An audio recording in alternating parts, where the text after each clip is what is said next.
الحمد للہ رب العالمین والصلاة والسلام علی سید المرسلین وعلی آلہ واصحابہ اجمعین۔ اعوذ باللہ من الشیطان الرجیم، بسم اللہ الرحمن الرحیم۔ وَأُخْرَى لَمْ تَقْدِرُوا عَلَيْهَا قَدْ أَحَاطَ اللَّهُ بِهَا وَكَانَ اللَّهُ عَلَى كُلِّ شَيْءٍ قَدِيرًا۔ صدق اللہ العظیم۔ معزز سامعین کرام اور پردہ نشین خواتین، غزوہ حنین کے متعلق ہماری بات چل رہی ہے اور گزشتہ مجلس کے اندر ہماری بات یہاں تک پہنچی تھی کہ نبی کریم صلی اللہ علیہ وسلم نے اپنے جاسوس عبداللہ بن حضرت اسلمی رضی اللہ تعالی عنہ کو جاسوسی کے لیے بھیجا کہ آپ جا کر معائنہ کر لے دشمن کا اور حالات سے واقف ہو اور پھر ہمیں اطلاع کرے۔ کتاب کے اندر لکھا ہے کہ حضرت عبداللہ بن حضرت اسلمی رضی اللہ تعالی عنہ 2 دن ان کے درمیان کے اندر ٹھہرے، سارے حالات کا معائنہ فرمایا اور اس کے بعد نبی کریم صلی اللہ علیہ وسلم کو اطلاع دی۔ اس وقت مالک بن عوف جو حوازین اور ثقیف کا سردار بن کر آیا تھا، وہ یہ کلمہ کہہ رہا تھا اس وقت کہ محمد صلی اللہ علیہ وسلم کو آج تک ابھی تک قریش کے کمزوروں کے ساتھ مقابلہ ہوا ہے، کسی طاقتور اور جنگ کے ماہر کے ساتھ کبھی محمد صلی اللہ علیہ وسلم کا مقابلہ نہیں ہوا ہے۔ انہیں پتہ چل جائے گا کہ جنگ کیا چیز ہے۔ یہ کلمے کہے تھے۔ غزوہ بدر کے اندر، غزوہ احزاب میں، حدیبیہ میں، قریظہ میں، نذیر میں اللہ تبارک و تعالیٰ نے اپنی مدد بھیجی تھی اور اس مدد کے ذریعے سے ان لوگوں کا جو حال ہوا تھا وہ سب کو پتہ ہے، لیکن اس وقت مسلمانوں کی تعداد کم تھی اور یہ مرتبہ تعداد زیادہ تھی۔ اس لیے میں نے آپ سے عرض کیا تھا کہ بعض صحابہ کی زبان سے یہ کلمے نکلے تھے کہ آج ہمارے کم ہونے کی تعداد، یعنی ہماری تعداد کی وجہ سے ہم شکست کھائیں گے نہیں۔ یہ ان کی زبان سے نکلنے والا ایک بڑا بول تھا جو اللہ تبارک و تعالیٰ کو پسند نہیں آیا، جس کی وجہ سے غزوہ حنین کے ابتدا کے اندر مسلمانوں کو تکلیف اٹھانی پڑی۔ اور اس کیا وجہ ہوئی کہ اللہ کے محبوب صلی اللہ علیہ وسلم سنیچر کے دن مکۃ المکرمہ سے روانہ ہوئے تھے اور پیر یا منگل یا بدھ کی رات کو اللہ کے محبوب صلی اللہ علیہ وسلم وادی حنین کے قریب اپنے لشکر کو لے کر پہنچ چکے تھے۔ میمنہ اور میسرہ کی آپ نے ترتیب دی، پرچم سب کو ہاتھ میں دیا اور سحری کا وقت تھا۔ جب فجر کا وقت آ گیا، اللہ کے محبوب صلی اللہ علیہ وسلم نے وادی کے اندر داخل ہونا یعنی حنین میں کی طرف کوچ فرمائی، لیکن وہ لوگ بڑے ماہر تھے، تیر انداز تھے، جنگ کی مہارت رکھتے تھے، اس لیے ان لوگوں نے راستوں میں، اسی طریقے سے چھپنے کی جگہوں کے اندر، ٹیلوں میں، گاڑوں میں، ہر جگہ پر انہوں نے اپنے آدمی کو بٹھایا تھا اور مالک بن عوف نے یہ کہا تھا کہ جب مسلمانوں کا لشکر وادی کے اندر داخل ہو تو تمہیں ہر طرف سے تیروں کی بارش شروع کر دینی ہے۔ کیا کرنا ہے؟ تیروں کی بارش۔ اچانک جب تیروں کی بارش ہوگی تو بھگدڑ مچے گی اور پھر تمہیں ایک ساتھ میدان کے اندر آ جانا ہے اور ان پر ٹوٹ پڑنا ہے۔ اب جیسا نبی کریم صلی اللہ علیہ وسلم کا لشکر، صحابہ کرام وادی حنین میں داخل ہو رہے ہیں، اب انہیں تو پتہ نہیں تھا کہ ہر جگہ پر لوگ بیٹھے ہوئے ہیں، چھپ کر بیٹھے ہوئے ہیں، کوئی غار میں، کوئی کہیں پر۔ خیر، تیروں کی بارش شروع ہو گئی۔ اب اچانک یہ تیروں کی بارش ہوئی تو صحابہ سنبھل نہ سکے اور ساتھ کے اندر یہ لوگ ایک ہی ساتھ میدان کے اندر آ کر تلواروں سے لڑنے لگے۔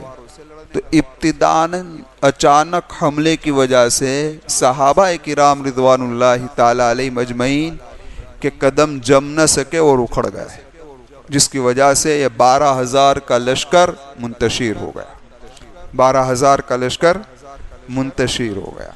صرف نبی کریم صلی اللہ علیہ وسلم میدان کے اندر جمے رہے، آپ کے ساتھ 8 یا 9 اور ایک قول کے مطابق 12 صحابہ آپ کے ساتھ رہے 12,000 میں سے، باقی سب کیا ہو گئے؟ منتشر ہو گئے۔ دیکھیے، کمانڈر کا موجود ہونا میدان کے اندر، اور اگر لشکر منتشر ہو جائے تو اسے بھاگا ہوا نہیں کہتے، کیونکہ کمانڈر خود میدان میں موجود ہے۔ سمجھ میں آئی بات؟ اس لیے اس کو بھاگا ہوا نہیں کہا کرتے۔ دوسری بات کہ صحابہ بھاگے نہیں تھے بلکہ منتشر ہو گئے، اور منتشر ہونا یہ بھاگنے کی علامت نہیں ہے۔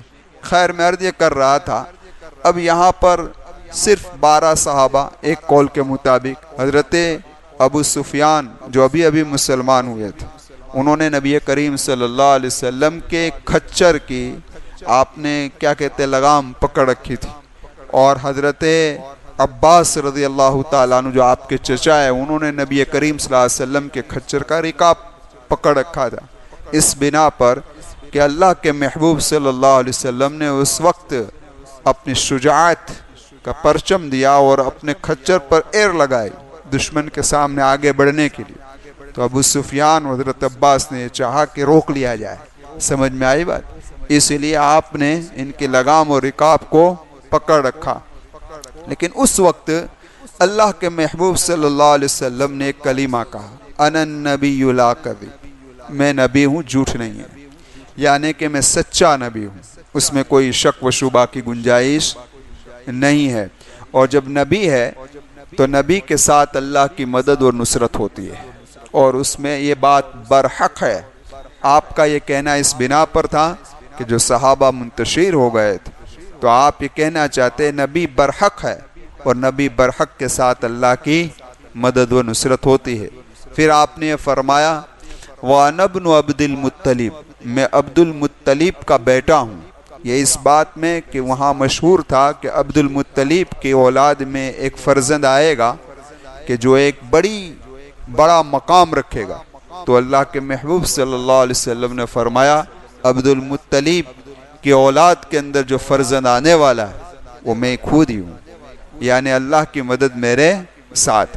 اس کے بعد اللہ کے محبوب صلی اللہ علیہ وسلم نے حضرت عباس رضی اللہ تعالیٰ عنہ سے فرمایا کہ آپ صحابہ کو پکارو، سمجھ میں آئے، بلاؤ، کیونکہ حضرت عباس رضی اللہ تعالیٰ عنہ کی آواز بہت بلند تھی۔ کتابوں کے اندر لکھا ہے آپ کی آواز 10 میل تک جاتی تھی۔ 10 میل یعنی یہاں سے 15 کلومیٹر ہوا، یہاں سے ونتھلی تک ہوا، اتنے دور تک حضرت عباس رضی اللہ تعالیٰ عنہ کی آواز جاتی تھی۔ تو حضرت عباس رضی اللہ تعالیٰ عنہ نے آواز دی۔ آواز کیا دی کہ او درخت والو، یعنی او بیعت رضوان والو، جنہوں نے نبی کریم صلی اللہ علیہ وسلم کے ہاتھوں پر بیعت کی تھی، کہاں چلے گئے؟ تو صحابہ کے کانوں میں یہ آواز پہنچی۔ جب صحابہ کے کانوں میں یہ آواز پہنچی ہے تو جو صحابہ اونٹ پر تھے، اور اونٹ مڑ نہیں سکتا تھا ایسی بھگدڑ کے اندر، انہوں نے اپنے کیا کہتے ہیں زرہ کو اونٹ کی گردنوں پہ رکھا، اور ڈھال اور تلوار کو لے کر نیچے کود پڑے اور میدان جنگ میں آنے کے لیے تیار ہو گئے۔ پھر حضرت عباس نے آواز دی، او انصاریو کہاں جا رہے ہو؟ تو انصاریوں کو یاد آ گیا، تو سارے انصار نے بھی اسی طریقے سے پیچھے لوٹ آئے، جو منتشر ہوئے تھے وہ سب کے سب لوٹ آئے۔ لیکن اسی اسنا کے اندر آپ حضرات کے سامنے 2 بات عرض کر دوں۔ ایک بات تو یہ سمجھ لیجئے کہ جب اللہ کے محبوب صلی اللہ علیہ وسلم اس لشکر کو لے کر روانہ ہوئے تھے حنین کے مقام پر، تو اس موقع پر آپ کے ساتھ مکہ کے مشرکین بھی ساتھ میں تھے، کچھ مشرکین بھی ساتھ میں تھے۔ وہ اسی لیے آئے تھے کہ ہم تماشا دیکھیں، اگر مسلمانوں کو شکست ہو گئی تو ہم ان پر چڑھ بیٹھیں گے، اگر مسلمانوں کو فتح ہوئی تو پھر ہمارا کیا جانے والا، ہم تو سرنڈر ہو ہی گئے ہیں۔ سمجھ میں آئی بات؟ اب انہی کے اندر آپ ذرا دیکھیں کہ قرآن کریم نے جو آیت کریمہ ہے لقد نصرکم اللہ فی مواطن کثیرۃ ویوم حنین اذ اعجبتکم کثرتکم فلم تغن عنکم شیئا وضاقت علیکم الارض بما رحبت ثم ولیتم مدبرین ثم انزل اللہ سکینتہ علی رسولہ، کہ پھر اللہ تبارک و تعالیٰ نے علی رسولہ و علی المؤمنین، رسول پر اور ایمان والوں پر کیا نازل فرمائی؟ سکینت نازل فرمائی۔ تو آپ ذرا دیکھیں کہ سکینت دو گروہ پر نازل ہوئی، اور وہاں دو گروہ تھے۔ ایک گروہ تو وہ تھا کہ جو اچانک حملہ ہونے کی وجہ سے جن کے قدم پھسل چکے تھے، سمجھ میں اکھڑ چکے تھے، تو اللہ تبارک و تعالیٰ نے ان کے دلوں پر سکینت اتاری، جس سے ان کے قدم جم گئے اور میدان جنگ کے اندر واپس آ گئے۔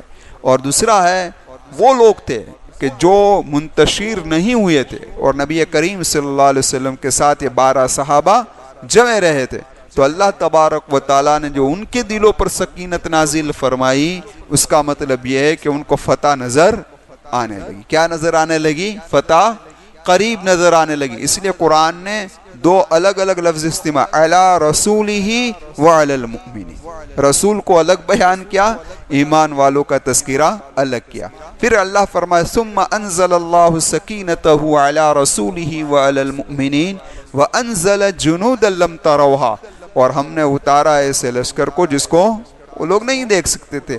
ایک بات یاد رکھیے، میدان جنگ کے اندر اللہ جب فرشتوں کی فوجوں کو بھیجتا ہے تو اکا دکا کبھی ہی ایمان والے اس کو دیکھتے ہیں، ورنہ فرشتے میدان جنگ کے اندر کافروں کو ہی نظر آتے ہیں۔ کس کو نظر آتے ہیں؟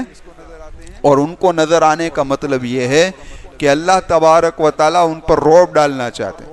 فرشتے میدان جنگ میں آئے، بدر میں آئے، حنین میں آئے، اور مقام پر آئے، کسی بھی مقام پر آپ ذرا دیکھیں ایک دو واقعے ایسے ملیں گے کہ کسی فرشتے نے کسی کے گردن اڑائی ہو، ورنہ فرشتے جتنے بھی آتے ہیں صرف دشمن پر رعب جمانے کے لیے آتے، وہ لڑتے نہیں، ورنہ ان کی کیا حیثیت، ایک ہی فرشتہ کافی ہے، ایک ہی فرشتہ کافی ہے، لیکن یہ سامنے والوں پر کیا کرنے کے لیے آتے ہیں؟ رعب جمانے کے لیے آتے ہیں۔ تو یہاں بھی آئے تھے، جیسا کہ حضرت جبیر بن مطعم رضی اللہ تعالیٰ عنہ فرماتے ہیں، میں نے دیکھا اس موقع پر کہ ایک کالی چادر آسمان سے نیچے آئی اور اس کے ہمارے اور دشمنوں کے درمیان میں گر گئی، اور اس کے اندر کالی چوٹیاں تھیں اور پوری وادی کے اندر پھیل گئی۔ میرا گمان ہے کہ یہ فرشتے تھے۔ کیا تھے؟ یہ فرشتے تھے۔ تو الغرض اب میں پیچھے آ رہا ہوں اس بات پر کہ میدان جنگ کے اندر جو فرشتے نظر آتے ہیں، کن کو نظر آتے ہیں؟ کافروں کو نظر آتے ہیں۔ تو آپ ذرا دیکھیں کہ اسی میں سے شیبہ بن عثمان بھی تھی۔ اب یہ شیبہ بن عثمان کون ہے؟ یہ شیبہ بن عثمان وہ ہے کہ جس کے والد کو حضرت حمزہ رضی اللہ تعالیٰ عنہ نے غزوہ بدر میں شہید کا قتل کیا تھا، اور ان کے چچا کو حضرت علی رضی اللہ تعالیٰ عنہ نے غزوہ بدر کے اندر قتل کیا تھا۔ اس لیے شیبہ دل کے اندر ایک چیز کو لے کر آئے تھے کہ مجھے کسی بھی طریقے سے موقع مل جائے تو میں محمد صلی اللہ علیہ وسلم پر وار کر دوں۔ اس لیے جب مسلمانوں کا لشکر منتشر ہو گیا اور اس وقت اللہ کے محبوب صلی اللہ علیہ وسلم کے قریب میں حضرت ابو سفیان اور حضرت عباس تھے، بالکل قریب، اس وقت شیبہ بالکل قریب پہنچ چکے تھے۔ شیبہ نبی کریم صلی اللہ علیہ وسلم پر وار کرنے کے لیے بالکل قریب پہنچ چکے تھے، موقع اچھا تھا، لیکن کیا ہوا کہ اللہ نے فوراً فرشتوں کا نظارہ شیبہ کو دکھا دیا۔ سمجھ میں آئی بات؟ اس لیے وہ کہتا ہے شیبہ کہ جب میں نے اللہ کے محبوب صلی اللہ علیہ وسلم کے قریب گیا تو میں نے کہا اللہ کے محبوب میں کیا دیکھ رہا ہوں کہ چت قبرے گھوڑوں کے اوپر میں نے ایک مخلوق کو دیکھا ہے۔ تو اسی وقت اللہ کے محبوب نے فرمایا شیبہ، اے شیبہ انہو لا یراہا الا کافرون، یاد رکھیے کہ فرشتوں کو صرف کافر ہی دیکھتے ہیں۔ اس سے پتہ چلتا ہے شیبہ ابھی تم اسلام میں داخل نہیں ہوئے، ابھی تم اسلام میں داخل نہیں ہوئے۔ پھر اللہ کے محبوب صلی اللہ علیہ وسلم نے شیبہ کو بلایا اور پھر شیبہ کے سینے پر ہاتھ مارا اور اللہ سے دعا کی، اللہ شیبہ کے سینے کو ہدایت کے نور سے بھر دے۔ پھر دوسری مرتبہ ہاتھ مارا، پھر تیسری مرتبہ ہاتھ مارا۔ شیبہ فرماتے ہیں کہ جب تیسری مرتبہ نبی کریم صلی اللہ علیہ وسلم نے ہاتھ میرے سینے پر لگا اور ہٹا، تو اس کے بعد دنیا کی ساری چیزوں سے زیادہ محبت مجھے محمد رسول اللہ سے ہو گئی، ایمان کے اندر داخل ہو گئے۔ تو یہاں یہ دو واقعات بھی پیش آئے تھے، اس لیے ضمناً میں نے عرض کر دیا۔ خیر، اب یہ جو صحابہ منتشر ہو گئے تھے، سارے کے سارے صحابہ واپس لوٹ آئے۔ اب جیسے واپس لوٹے ہیں تو میدان جنگ گرم ہو گیا۔ میرے آقا نے فرمایا الان حمل وطیس، کہ اب تنور بھڑک اٹھا ہے، یعنی اب جنگ تیز ہو چکی ہے۔ اب اتنی جنگ تیز ہوئی، اتنی جنگ تیز ہوئی کہ دشمن کے 70 آدمی قتل کر دیے گئے۔ کتنے؟ 70 آدمی قتل کر دیے گئے۔ اسی موقع پر نبی کریم صلی اللہ علیہ وسلم نے اپنے ہاتھ سے زمین سے مٹی کو اٹھایا ایک مست، اور پھر دشمن کی طرف پھینکا۔ یہ آپ کا معجزہ تھا کہ آپ نے یہ جو مٹی پھینکی ہے تو ہر دشمن کے آنکھ کے اندر پہنچ گئی، ہر دشمن کی آنکھ کے اندر پہنچ گئی، جس کی وجہ سے ان کے حوصلے کیا ہو گئے؟ پست ہو گئے، اور مسلمان وہاں پر کیا ہو گئے؟ غالب ہو گئے۔ اب جیسے یہ غالب ہوئے ہیں، یعنی ایمان والے غالب ہوئے، تو اب ان لوگوں نے بھاگنا شروع کیا۔ اب بھاگنے کے لیے بعض لوگ اوتاس کی طرف بھاگے، بعض لوگ نخلا کی طرف بھاگے، بعض لوگ طائف کی طرف بھاگے۔ سمجھ میں آئی بات؟ اب بھگدڑ ان کے اندر مچ گئی۔ اب جو لوگ اوتاس کی طرف بھاگے تو اس کی طرف نبی کریم صلی اللہ علیہ وسلم نے ایک چھوٹا سا دستہ روانہ کیا ان کو قتل کرنے کے لیے۔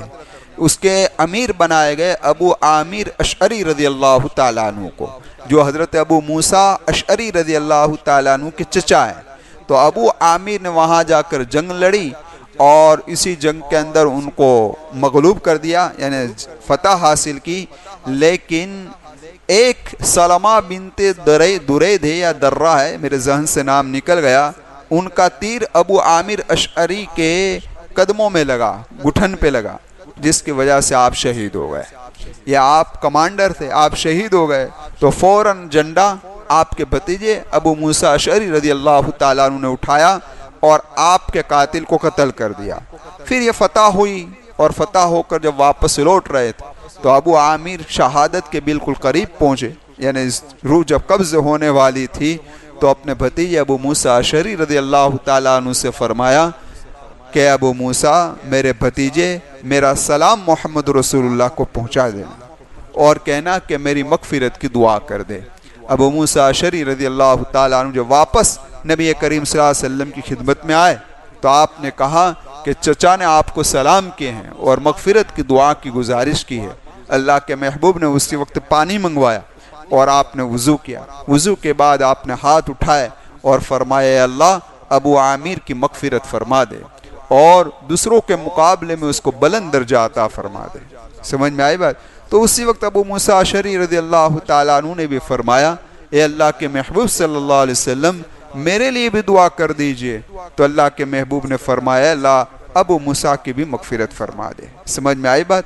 خیر، میں عرض یہ کر رہا تھا کہ اوتاس کی طرف تو یہ معاملہ پیش آیا، جو لوگ نخلا کی طرف گئے تھے تو اللہ کے محبوب نے وہاں بھی ایک چھوٹا دستہ بھیجا، تو اس کے اندر درید بن سما جو ہے نا، سما غالباً سما کا ہی تلفظ ہے، درید بن سما، کہ جو ماہر تھا اور میں نے کہا تھا کہ نابینا ہو گیا تھا، بوڑھا آدمی تھا، اس کو وہاں پر قتل کر دیا کہ تو نخلا کا کام بھی ختم ہو گیا۔ اب ایک بڑا قافلہ جو ان کا روانہ ہوا تھا اور ان کے سردار کے ساتھ، وہ مالک بن عوف کے ساتھ، یہ طائف کی طرف گیا تھا۔ کہاں گیا تھا؟ طائف، کیونکہ حنین یہ مکہ اور طائف کے درمیان کے اندر ہے۔ اب یہاں طائف کی طرف جو قافلہ روانہ ہوا تو اللہ کے محبوب صلی اللہ علیہ وسلم نے 1000 آدمی کا لشکر لے کر حضرت خالد بن ولید کو روانہ فرمایا کہ تم جاؤ طائف کی طرف، اور یہاں جو میدان حنین کے اندر جو مال غنیمت تھا اس کو اکٹھا کیا گیا۔ تقریباً 6000 قیدی آئے۔ کتنے؟ 6000 قیدی، 24000 اونٹ، 40000 بکریاں اور 4000 اوقیہ چاندی، جس کو کہتے ہیں 1,60,000 درہم سکے، کہ جس کا وزن 6 کوئنٹل سے کچھ کم ہوتا ہے۔ اتنا مال غنیمت کے اندر آیا، سارا مال غنیمت اکٹھا کیا گیا، جس کو قرآن کریم نے کہا کہ وَأُخْرَىٰ لَمْ تَقْدِرُوا عَلَيْهَا قَدْ أَحَاطَ اللَّهُ بِهَا وَكَانَ اللَّهُ عَلَىٰ كُلِّ شَيْءٍ قَدِيرًا، جس کو قرآن یہ کہہ رہا ہے۔ یہ سارا مال غنیمت جو آیا، اللہ کے محبوب صلی اللہ علیہ وسلم نے حضرت مسعود غفاری رضی اللہ تعالیٰ عنہ کے حوالے کیا اور کہا کہ آپ یہ سارا مال غنیمت لے کر جعیرانہ میں ٹھہرے، مال غنیمت تقسیم نہیں ہوگا جب تک طائف کا مسئلہ ختم نہیں ہوگا۔ اسی کے اندر جو 6000 قیدی آئے تھے، اس کے اندر آپ کی بہن بھی تھی۔ آپ کی بہن کون تھی؟ حضرت شیمہ، کون؟ حلیمہ سعدیہ کی حقیقی لڑکی، نبی کریم صلی اللہ علیہ وسلم کی رضائی بہن، کیونکہ حلیمہ سعدیہ کا دودھ محمد رسول اللہ نے بھی پیا، حلیمہ سعدیہ کا دودھ شیمہ نے بھی پیا، یہی شیمہ قیدی بن کر آئی تھی اور آپ کی بہن تھی، رضائی بہن تھی۔ نبی کریم صلی اللہ علیہ وسلم سے کہنے لگی، اللہ کے محبوب میں آپ کی بہن ہوں، میں آپ کی بہن ہوں۔ علامت ظاہر کر دی کہ یہ علامت ہے آپ کی بہن ہونے کی۔ میرے محبوب نے جب علامت کو پہچان لیا تو شیمہ کے لیے اپنی چادر کو بچھا دیا، شیمہ کے لیے اپنی چادر کو بچھا دیا۔ یہ بہنوں کے حقوق ہے۔ کس کا حق ہے؟ اللہ کے محبوب نے ہر حق کو سمجھایا، بہنوں کے حق بھی سمجھائے، ماں کے حق بھی سمجھائے اور بیوی کے حق بھی سمجھائے۔ ہر ایک کے حق الگ الگ ہوتے ہیں، تو بہن کا حق نبی کریم صلی اللہ علیہ وسلم نے سمجھایا، اپنی چادر بچھا دی، سیما کو بٹھایا اور اپنے اہل و عیال یعنی اپنے گھر کی طرف سے روانہ کر دیا۔ سمجھ میں آئی بات؟ یہ معاملہ جو سارا ہو گیا، اس کے بعد اللہ کے محبوب صلی اللہ علیہ وسلم طائف کی طرف روانہ ہوئے۔ اب طائف کا ایک قلعہ تھا اور مالک بن عوف ماہر تھا، تو اس نے پہلے سے ہی توپ جو کہتے ہیں نا، اس کو لگا دیا تھا اور سارا مال لے کر قلعے کے اندر پہنچ گیا تھا کہ کوئی اس کا کچھ بگاڑ سکے نہیں۔ اللہ کے محبوب صلی اللہ علیہ وسلم جب وہاں پہنچے تو اب اندر سے بھی تیروں کی بارش شروع ہوئی، باہر سے بھی تیروں کی بارش، لیکن وہ قلعے کے اندر تھے۔ کس میں تھے؟ وہ قلعوں میں تھے، اس لیے نقصان زیادہ کن کو ہوتا تھا؟ اہل ایمان کو ہوتا تھا۔ اب یہ جو محاصرہ ہوا قلعے کا، تو اس میں مختلف قول ہے۔ ایک قول یہ ہے کہ 40 دن تک محاصرہ رہا طائف میں، ایک قول یہ ہے کہ 20 دن، ایک قول یہ ہے 10 دن سے کچھ زیادہ، ایک قول یہ ہے 15 دن، ایک قول ہے 18 دن۔ خیر جو کچھ بھی ہے، اتنے دن طائف کے قلعے کا محاصرہ رہا، لیکن قلعہ فتح ہوا نہیں۔ آخر کار نبی کریم صلی اللہ علیہ وسلم نے جنگی تدبیر میں آپ نے ایک تدبیر اور اختیار فرمائی، اور وہ پہلی مرتبہ مسلمانوں نے ٹوپ اور ٹینک کا استعمال کیا۔ طائف میں ٹینک کا استعمال ہوا، طائف کے اندر ٹوپ کا استعمال ہوا، لیکن وہ جو ٹینکیں تھی آج جو لوہے کی ہوتی ہے، وہ ٹینکیں چمڑے کی بنی ہوئی ہوتی۔ کس کی بنی ہوئی ہوتی تھی؟ چمڑے کی۔ تو اللہ کے محبوب صلی اللہ علیہ وسلم نے پہلے گولوں کے ذریعے سے اس قلعے کو توڑنے کی کوشش کی، لیکن اس سے پورا قلعہ تو ٹوٹا نہیں، لیکن شگاف ہو گیا۔ سمجھ میں آئی بات؟ پھر اللہ کے محبوب صلی اللہ علیہ وسلم نے یہ جنگی تدبیر کے اندر ٹینکیں لگائی، اور ٹینک چمڑوں کی بنی۔ اس ٹینک کے ذریعے سے صحابہ قلعے کے بالکل قریب پہنچے، اور پہنچ کر ان کا کام یہ تھا کہ اس کو توڑ دیا جائے اور آگ لگا دی جائے۔ لیکن وہ لوگ بھی بڑے ماہر تھے، وہ لوگ بھی بڑے ماہر تھے۔ جیسے لوگ ٹینک لے کر قلعے کے قریب پہنچے ہیں، تو ان لوگوں نے اوپر سے کام یہ کیا کہ آگ سے تیز لوہے پھینکنے شروع کی، سلاخیں جو آتی ہیں نا، آگ والی پھینکنے شروع کی، کہ جس کی وجہ سے ٹینکیں جل گئی۔ کیا چمڑا تھا تو کیا ہو گیا؟ جل گئی۔ اب جو ٹینک کے اندر جو صحابہ تھے، وہ جب ٹینکیں جلنے لگی تو باہر نکلے، اور باہر نکلنے کے لیے جیسے یہ لوگ باہر نکلے، انہوں نے اوپر سے تیر کی بارش شروع کر دی، جس کی وجہ سے کئی صحابہ شہید ہوئے، کئی صحابہ طائف کے اندر شہید ہوئے، کئی زخمی ہو گئے۔ لیکن یہ جنگ چلتی رہی۔ اللہ کے محبوب صلی اللہ علیہ وسلم نے پھر نئی تدبیر اختیار کی۔ وہ تدبیر یہ اختیار کی کہ اللہ کے محبوب صلی اللہ علیہ وسلم نے فرمایا کہ یہ انگور کے جو باغات ہیں اس کو جلا دیا جائے۔ انگور کے باغات جلانا شروع ہوا۔ آپ جانتے ہیں جو لوگ طائف گئے ہیں انہیں پتا ہے کہ انگور کے باغات ہیں، اور خود اللہ کے محبوب صلی اللہ علیہ وسلم نے جب طائف کا سفر کیا اور آپ پر جو ظلم و ستم ہوا، اس وقت عداسہ نے بھی آپ کو انگور ہی کا گچھا دیا تھا، کہ انگور کے باغات وہاں مشہور ہے، تو انگور کے باغات کو جلانا شروع کیا۔ اب جب یہ پہنچی اطلاع ان کو کہ باغات جل رہے ہیں، تو انہوں نے اللہ کے محبوب صلی اللہ علیہ وسلم سے فرمایا، ہم تمہیں اللہ کا واسطہ دیتے ہیں، تم انگور کے باغات کو نہ جلاؤ۔ اللہ کے محبوب صلی اللہ علیہ وسلم نے باغات کو جلانا چھوڑ دیا۔ اللہ کا واسطہ آیا، بات ختم ہو گئی۔ اس لیے میں نے شاید جمعہ کے بیان میں یہ بات عرض کی تھی کہ کوئی اللہ کا نام سے مانگے تو اس کو دے دیا جائے۔ کوئی یہ کہے نا کہ اللہ واسطے میری مدد کر دے، اللہ کے لیے میرا کام کر دے، اللہ کے لیے مجھے دے دے، اللہ کا واسطہ جب کوئی دے تو آدمی کو دے دینا چاہیے، اپنی حیثیت کے مطابق جو کچھ بھی ہو اس کو دے دینا چاہیے۔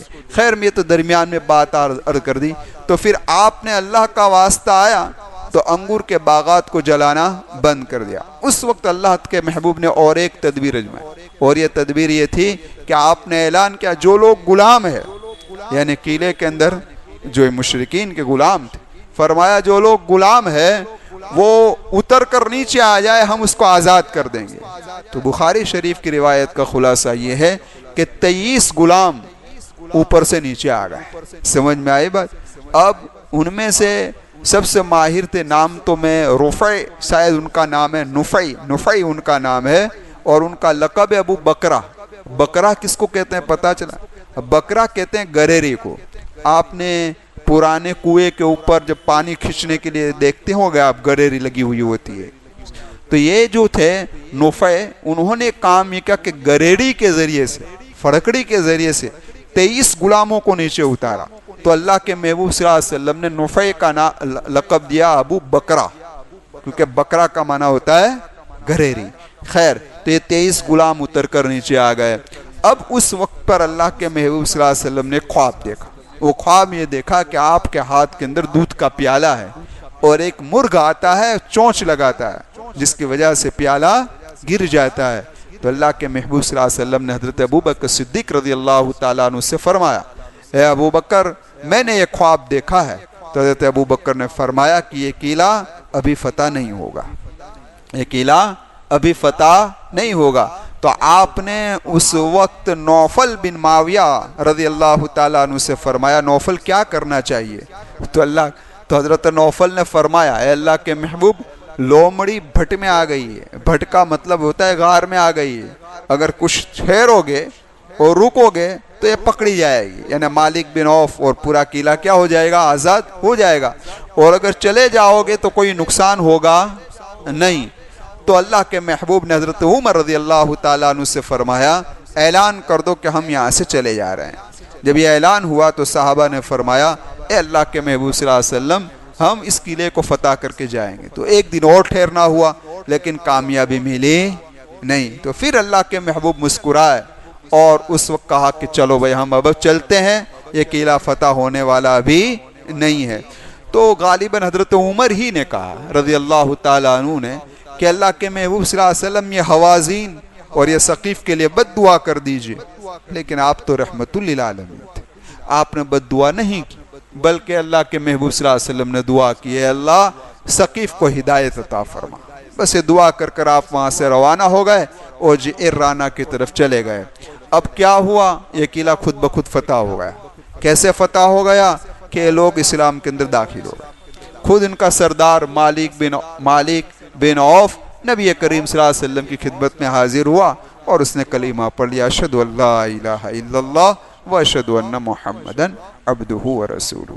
اب یہ اسی لیے یہ غزوہ جو حنین ہے تو یہ سب اس سے جڑے ہوئے غزوات تھے، غزوہ اوتاس کیونکہ لوگ بھاگے تھے وہاں سے، غزوہ نخلا کو یا غزوہ طائف کو، یہ سب اسی کی شاخیں ہیں۔ اب سارا معاملہ پہنچا جعرانہ، جہاں سے ہمارے حجاج کرام اور عمرہ والے کہتے ہیں نا بڑا عمرہ، کیا کہتے ہیں؟ بڑا۔ مسجد عائشہ سے کرتے تو کہتے ہیں چھوٹا عمرہ۔ اور جعرانہ دو الفاظ یعنی کہ دو لفظ ہے، جعرانہ بھی کہہ سکتے ہیں اور جعرانہ بھی کہہ سکتے، دونوں تلفظ ہے، جعرانہ بھی کہہ سکتے ہیں۔ تو وہاں پر یہ پورا قافلہ ٹھہرا۔ اب مال غنیمت تقسیم ہوگا تو وہ انشاءاللہ آئندہ مجلس میں آپ حضرات کے سامنے پیش کروں گا۔ آمین وآخر دعوانا ان الحمدللہ رب العالمین سبحان اللہ وبحمدہ سبحانک اللہم وبحمدک ونشہد ان لا الہ الا انت نستغفرک ونتوب الیک برحمتک یا ارحم